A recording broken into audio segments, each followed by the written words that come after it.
أعوذ بالله من الشيطان الرجيم بسم الله الرحمن الرحيم.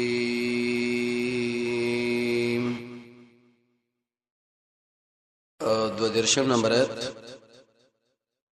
د سورة النجم. د مخکې ایتونه کې الله رب العزت د نبی کریم علیه الصلاۃ والسلام صدق او حقانیت بیان کې تقریبا 50 صفاتونه باندې او دا خبره ذکر کړه چې محمد صلی الله علیه وسلم د الله حق او رښتینی نبی دی. کوم انسانان چې د په باره کې غلطه نظریه ساتي چې دا بد الله نبی یو کبنی دا خبره وای د الله خبري یو کبنی الله وای دا خالص دروغ وای او غلطه خبره ده.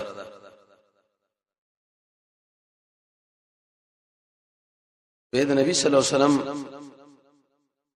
شان رب العالمین ذکر کې د 14 نمبر آیت کې په دې طریقه چې د استقبال لپاره ډېر ملائک بر اسمانونو له او خاص کر سدرۃ المنتهى له رب العالمین راغوښتي او راغلي وي د سرو زرو پتنګانو بشانه. زموږ د نبی واجب ادب هم ذکر کې اول لس کې او د 19 نمبر آیت نه راځي خو رب العالمین حال د مشرکین ذکر کې په دې طریقه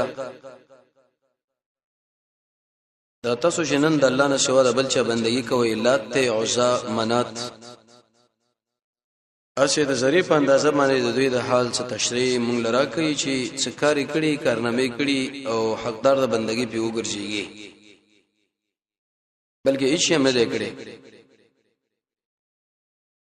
او دریش کې ویل چې الا اسماء دخل من تاسو خو درې دی او اباکم شاسو پلارانو ما انزل الله بها من سلطان د الله رخوانه چرته بدی باندې بادشاہ دلیل نشتا او نه راغلی دی. مختلفې ذمہوارین دوی له سپارل اتیش کی ویش کی رد شرک بالملائک. کوم انسانان چې رب العالمین نه سوا د بل چا شغام ملائک دي دغه بندگی کوي چې د الله لوري دي او الله لري پیرینو نه واده کړی دی. الله د سړی مشرک دی او اسی په ظلم او غلطه باندې خبر روانه کړی ده. تسمیه الانثى د چری درې دي چې ملائک لوري نه دي او د خجری دلته الله یې شي ګمان دی. به نبی صلی الله علیه وسلم تسلی او دو در شمبرت کې الله د جنتونو صفات ذکر کې الذين يجتنبون كبائر الاثم والفواحش متقين او جنتين اق انسانان دي چې دوی د کبیره ګناهونو نه ځان ساتي بهاینا او کم کمې زیته کې تی وشي نو ان ربک واسع المغفرة الله بخون کې دی الله نه دی بخنه وغواړي امید ده چې د الله به معاف کړي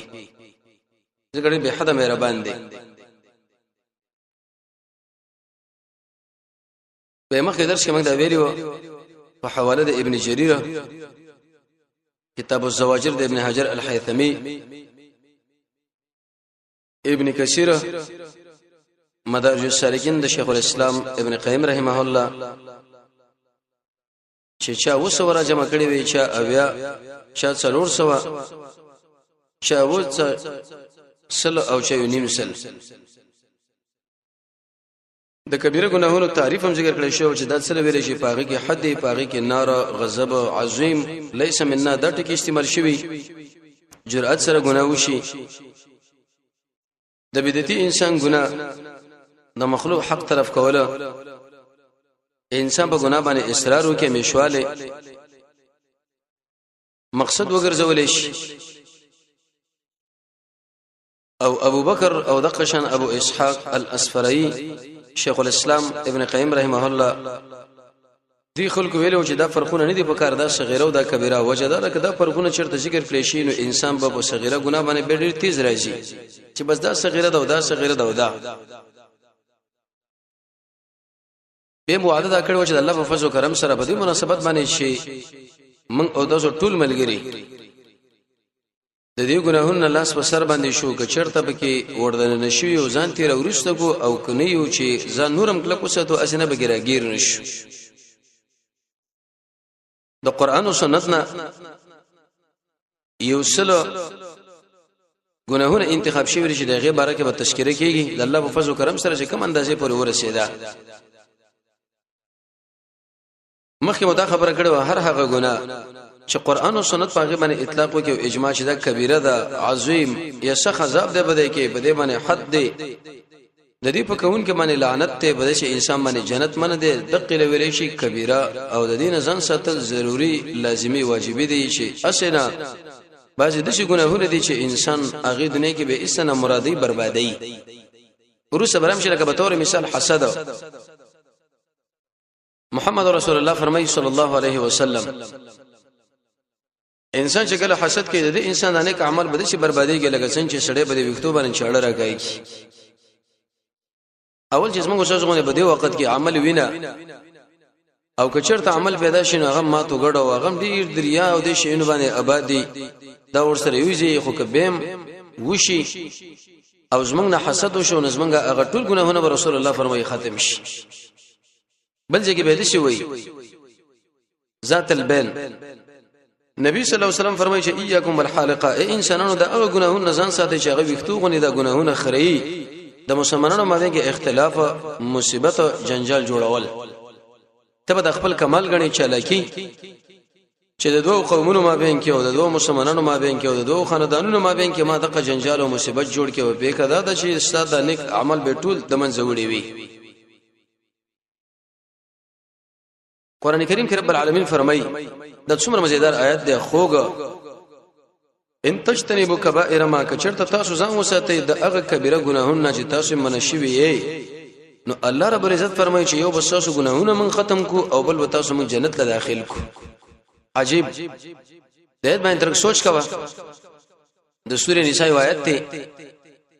یو خو کبیره ګناه ده بل خو صغیره رب العالمین فرمایي چې کله انسان د کبیره ګناه نه ځان ساتي د دې دوه بدلی دي یو بدل دادا چې د انسان نه به صغیره شي هغه به ټول معاف کوم بغیر توبې نم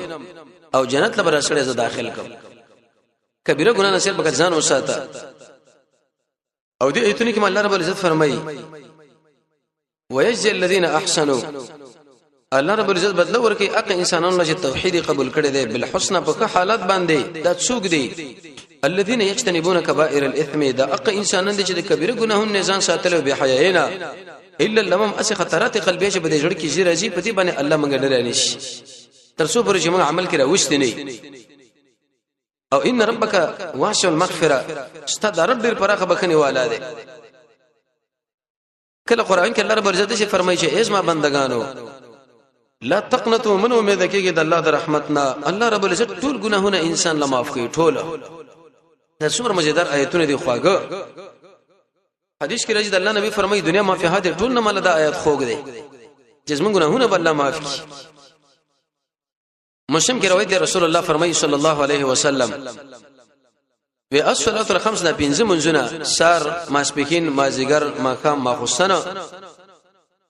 او یو د جمعې منځ تر بلې جمعې پورې او یو رمضان تر بل رمضان پورې د دې په دې مابین کې چې څومره ګناهونه شوي دي هغه ټول د دې په وجه باندې ختميږي خو شرط پکې دا دی